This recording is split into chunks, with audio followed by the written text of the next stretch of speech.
Crime and punishment. Crime in today's Britain is very much like ant and deck. No use to anyone, but impossible to eradicate. No one likes crime and no one likes punishment, but crime is everywhere, constantly evolving and working its way around the obstacles like an insomniac horse in a busy shopping centre. Why? Because it's easier to use your genius in a negative way than in a positive way. That's the special allure of criminality. I would say that crimes are dealt with in the wrong way. It's possible to achieve a fine of up to £2,000 for riding your push bike without a bell. Yet if you drunkenly drive your uninsured car into a shop window and punch a copper, you'll get community service and an ice cream.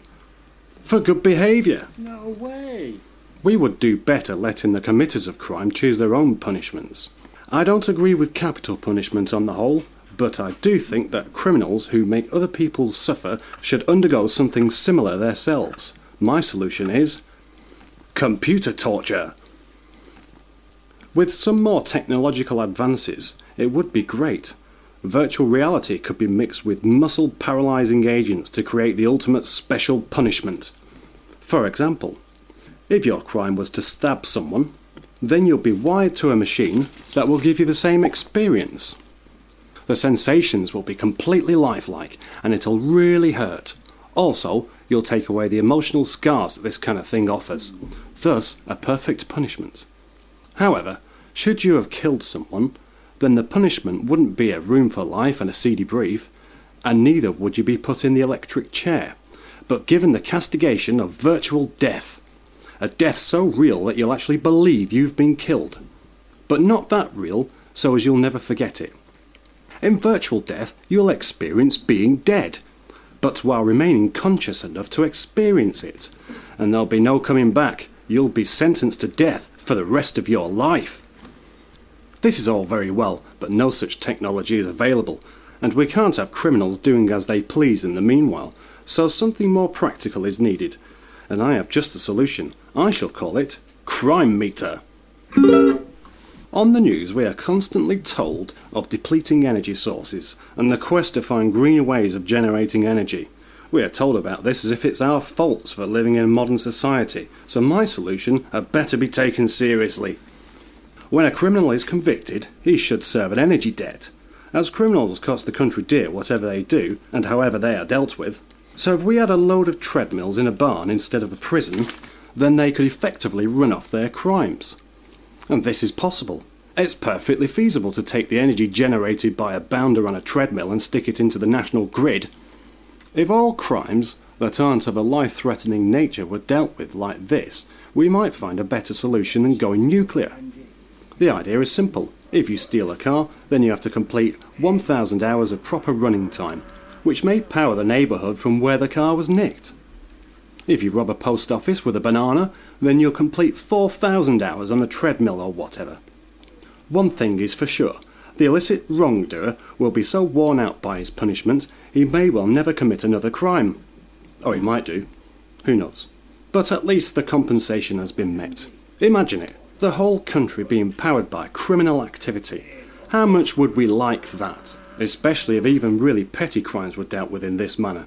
Everyone from internet fraudsters to single mothers with unpaid parking tickets would be working together for a better Britain. Warehouses up and down the country full of petty crimesters racking up their power to keep the DVD on standby. Criminals becoming the saviour of Great Britain instead of the great zit on a supermodel's face. Committing crime will almost become a service that persistent offenders will gain an almost hero-like status for the good they've done. The green activists, deliberately getting caught for misdemeanours just so they can make a sound contribution, causing a nation of people to take them more seriously because they no longer are causing a strain on the resources. Like all good things though, there always has to be something that lets it down. People may stop committing crimes because the punishments are too harsh. So the hardened become quiet and keep themselves out of mischief, and we get to the stage where no crime is being committed. This would be a good thing, hadn't we become reliant on the energy supplied by virtual straddling villains. So we'd have to go back to the idea of nuclear power until someone did something wrong. Unless the government was to make up a whole load of new laws that made staying clear of crime practically impossible. Like being overweight. And not obese either, just overweight. So being a few pounds overweight becomes a punishable felony. And to the treadmill you will go, until your weight is no longer of issue. Of course, this will be good for the nation.